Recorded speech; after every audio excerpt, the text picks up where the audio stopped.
Hi అండి, welcome to SMT. ఈరోజు మన దగ్గర వివో Z1 Pro డెడ్ కంప్లైంట్లో వచ్చింది. ఈరోజు మార్నింగ్ మనకి స్టూడెంట్స్కి ఈరోజు డెడ్ క్లాస్ గురించి చెప్పడం జరిగింది. ఓకేనా, ఈ డెడ్ మొబైల్ మనం ఇప్పుడు లైవ్లో ఎలా స్టెప్ బై స్టెప్ ఎలా చెక్ చేసుకోవాలి అనేది మనం ఇప్పుడు ఈ క్లాస్లో చూద్దాం. ఇప్పుడు మనకి మొబైల్ ఆన్ అయిన తర్వాత ఏ కంప్లైంట్ వస్తే మనం హార్డ్వేర్ సొల్యూషన్ ఓపెన్ చేసుకుని రిపేర్ చేసుకోవడం అందరికీ తెలుసు. కానీ మొబైల్ డెడ్లో ఉన్నప్పుడు ఓకేనా మనం డీసీ మిషన్తో మనం చెక్ చేసుకోవాలి. కానీ ఈ డీసీ మిషన్ ద్వారా మనం కంప్లైంట్ అనేది చెక్ చేసుకొని మనం దాన్ని బట్టి మనం రిపేర్ చేసుకోవాలి. ఎప్పుడైతే నేను ఈ బూట్ కేబుల్ ఈ మదర్ బోర్డుకి కనెక్ట్ చేస్తానో డైరెక్ట్ యాంపేజ్ అనేది అక్కడ తీసుకోవాలి. ఎప్పుడు తీసుకోవాలి? మరి ట్రిగర్ చేసిన తర్వాత తీసుకోవాలి. బిఫోర్ ట్రిగర్ అయితే తీసుకోకూడదు. ఒకవేళ ఆఫ్టర్ ట్రిగర్ అయితే మాత్రం రీడింగ్ తీసుకోవాలి. ఒకసారి చూడండి, చెక్ చేద్దాం. చూడండి ఇవి డీసీ మిషన్లో మనకి పైన ఉన్నదేమో వోల్టేజ్.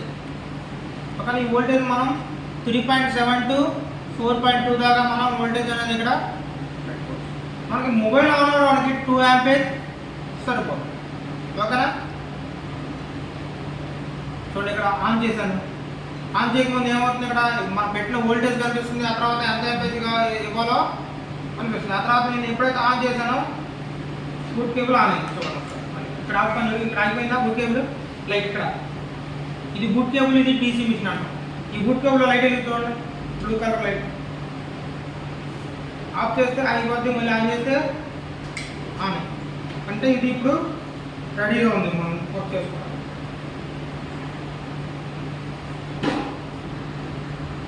చూడండి ఇది బ్యాటరీ ట్రిప్. ఇది బ్యాటరీ యొక్క మదర్ బోర్డు మీద ఉన్న కనెక్టర్, మెయిల్ ఫీమేల్ కనెక్టర్. చూడండి మనకి ఏదైతే బ్యాటరీ మీద ఉందో మనం ఆ కనెక్టర్ నెంబర్ మనం చూసుకోవాలి.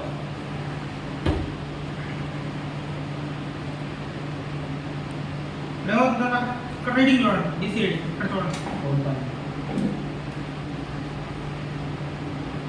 డైరెక్ట్ రీడింగ్ తీసుకుంటుంది. ఒకసారి కేబుల్ ఏమన్నా నేను రివర్స్లో పెట్టానేమో అని చెప్పి నేను ఒకసారి కేబుల్ తిప్పి వస్తాను. చూడండి తీసుకున్న యాంపేజ్ ఏమన్నా అంటే ఏదైతే నాకు ప్రైమరీ లైన్ ఉందో ప్రైమరీ లైన్ షార్ట్ లేదు. ఓకేనా, ప్రైమరీ లైన్ అంటే మనకి వివేక్ ఆర్ విపిహెచ్. ఓకేనా, మనం ఎప్పుడైతే బ్యాటరీ కనెక్టర్ కనెక్ట్ చేసామో ఈ బ్యాటరీలో ఉన్న వోల్టేజ్ ఫస్ట్ ఎవరికి వెళ్తుంది? ఛార్జింగ్ ఐసీకి వెళ్తుంది. ఛార్జింగ్ ఐసీ నుంచి ఛార్జింగ్ ఐసీ లోపల ఒక మాస్ఫెట్ ఉంటుంది, డీసీ టు డీసీ మాస్ఫెట్ ఉంటుంది. ఆ మాస్ఫెట్ ద్వారా ఏమవుతుంది, మనకి పంపించిన వోల్టేజ్ అనేది మనకి ఐసీకి అవుట్ అవుతుంది. దాని పేరే విపిహెచ్. బ్యాటరీ ద్వారా వెళ్ళేలేనేమో వివేక్, ఛార్జింగ్ ఐసీ ద్వారా ఏమో అవుట్ అయ్యేదేమో మనకి విపిహెచ్. ఈ విపిహెచ్ వోల్టేజ్ అనేది ఎక్కడెక్కడికి వెళ్తుందంటే graphic IC, lighting IC, 3G IC, 4G IC, power IC, ఇలా ఎక్కడెక్కడికి మెయిన్ వోల్టేజ్ కావాలో ఓకేనా ఆ సెక్షన్స్ అన్నిటికీ ఈ విపిహెచ్ వోల్టేజ్ అనేది మనకి ఇక్కడ ఇవ్వడం జరుగుతుంది. ఓకేనా, సరే ఇప్పుడైతే మనకి విపిహెచ్ విబ్యాట్ అయితే షార్ట్ లేదు. ఓకేనా, ట్రిగర్ చేద్దాం. ఏమవుతుంది, ట్రిగర్ చేసిన తర్వాత 100 దాకా వచ్చి రిటర్న్ 0కి వెళ్ళిపోతుంది. ఒకసారి మళ్ళీ కేబుల్ తీసి పెట్టాను.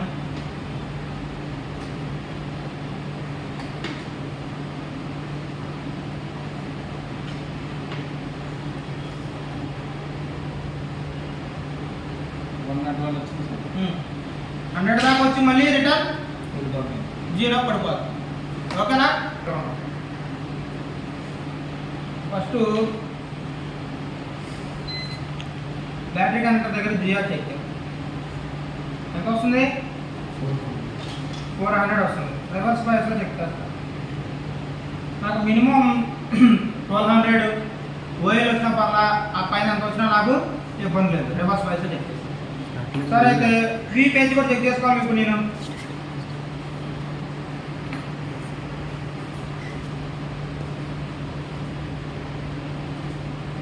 చూడండి ఎంత వస్తుంది విపిహెచ్ ఎంత వస్తుంది? 309. రివర్స్ బయాస్లో చెక్ చేయాలి. ఎంత వస్తుంది? 1500 దాకా వస్తుంది. అంటే నాకు యూపీఎస్ ఓకేనా. డ్యూల్ పవర్ ఐసీ ఇచ్చాడు. ఇది డ్యూల్ పవర్ ఐసీలో దీంట్లో ఛార్జింగ్ ఉండదు. ఇది మెయిన్ పవర్ ఐసీ. చూడండి క్రిస్టల్ కూడా పక్కన ఉంది కదా, ఇది మెయిన్ పవర్ ఐసీ, ఇది sub power second power IC. ఓకేనా. ఇప్పుడు ఈ రెండు చోట్ల చెక్ చేద్దాం. మనం ఎలా చెక్ చేద్దాం? బజర్ మోడ్లో పెట్టుకుందాం. నేను ఒక బ్రెడ్ ప్రోగ్రామ్ ఎక్కడ పెట్టాను? గ్రౌండ్ పెట్టాను. ఓకేనా. రెండో ప్రోగ్రామ్ చెకింగ్ పెట్టాను. చూడండి దీంతో వస్తుందా? రావట్లేదు. సెకండ్ సైడ్ ఓకేనా. ఒక కెపాసిటర్ 2 సైడ్ షార్ట్ అయిందంటే 2 సైడ్ డీప్ వచ్చేసిందా లేదా? ఇది షార్ట్ అయిందంటే అలా అవుతుంది అని చూద్దాం.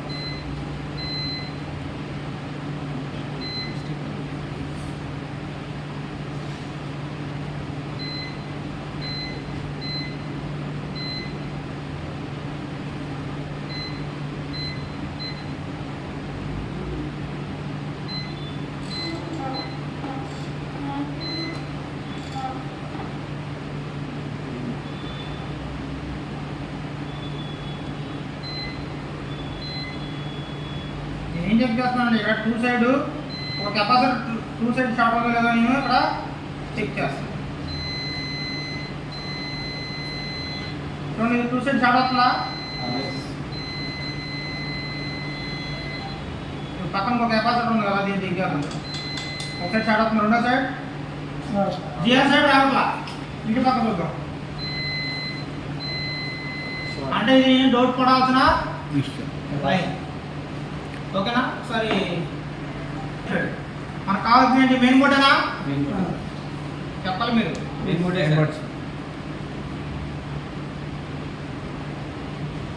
బోర్డు మనం ఇక్కడ చూస్తే పైన ఉన్న పవర్ ఐసీ. ఓకేనా. ఈ పవర్ ఐసీనా? దీనిపైన ఇదే కదా కెపాసిటర్. ఈ లైన్ మనకి షార్ట్ ఉంది. ఓకే. అప్పుడు మనం ఏం చేయాలి? దీనిపైన రోజుని చల్లాలి.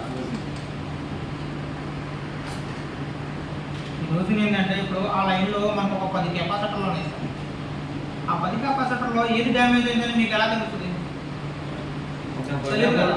అందుకని ఇప్పుడు ఏం చేస్తానంటే మనకు దీంట్లో టెక్నిక్ ఏంటంటే మన దగ్గర ఈ రోజులతో పొగ ముంచి దాని మీద టైప్లో చల్లి మనకి ఆ లైన్లో మనకు వోల్టేజ్ ఇచ్చామనుకోండి, ఏదైతే డ్యామేజ్ అయిందో అది హీట్ ఎక్కుతుంది. ఓకేనా. మేట్ అయినప్పుడు మనకు అర్థమైపోతుంది. చూడండి ఒకసారి మీకు ఒక శాంపుల్ చూస్తే కానీ మీకు అర్థమవుతుంది. అది పైన ఇట్లా జస్ట్ ఆనించుకుంటారు. పొగలే దాని మీద చేస్తే పొగ పడుతుంది. నేను బోర్డు కానీ అట్లా ప్రాజెక్ట్ పెట్టి తీసాను. దీని మీద వచ్చే పొగ ఏంటంటే దీని మీద చేసేస్తున్నాను.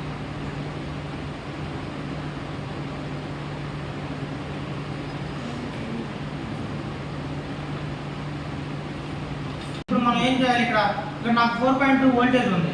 4.2 వోల్టేజ్ ఇచ్చేవచ్చా?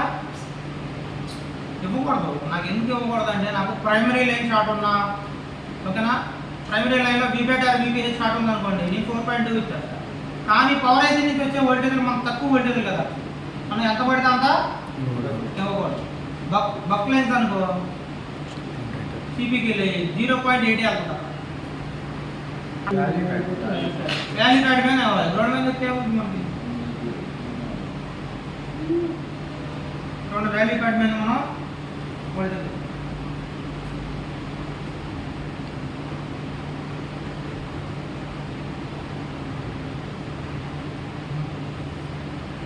చూసారా బెండ్ అవుతుందా? మళ్ళీ ఒకసారి ఇక్కడ యాంపేజ్ కన్జ్యూమ్ చేసుకుంటున్నాను. చూడండి అక్కడ కాదు, డీసీ మిషన్ చూడండి, డీసీ మిషన్.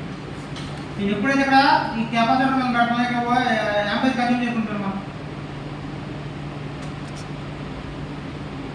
యాంపేజ్ తీసుకుంటుందా? ఓకేనా. మళ్ళీ గ్రౌండ్ పెట్టారు. ఒక సైడ్ గ్రౌండ్ పెట్టారు, రెండో సైడ్ కూడా గ్రౌండ్ పెట్టారు. ఈ యాంపేజ్ ఎవరు తీసుకుంటున్నారు? గ్రౌండ్ తీసుకుంటారు. లేదు ఆ లైన్ బాగుందనుకో మనకి యాంపేజ్ అనేది తీసుకోదు. ఆ లైన్ తర్వాత తీసుకుంటాం.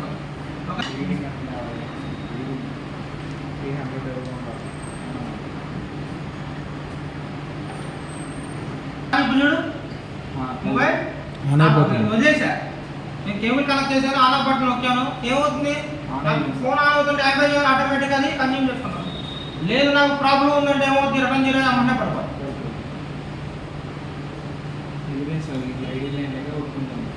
సరే ఆన్ అవుతుందో లేదో ఇప్పుడు బోర్డుకి పెట్టి ఇస్తాను. చూడండి మొబైల్ ఆన్ అయింది. ఓకేనా, మీ ముందర ఇదంతా చేసింది. ఇప్పుడు ఎంత టైం పట్టింది మనకి ఇది? 5 minutes. ఓకేనా, ప్రాక్టికల్స్ నాలెడ్జ్ ఉంటే పని ఈజీ.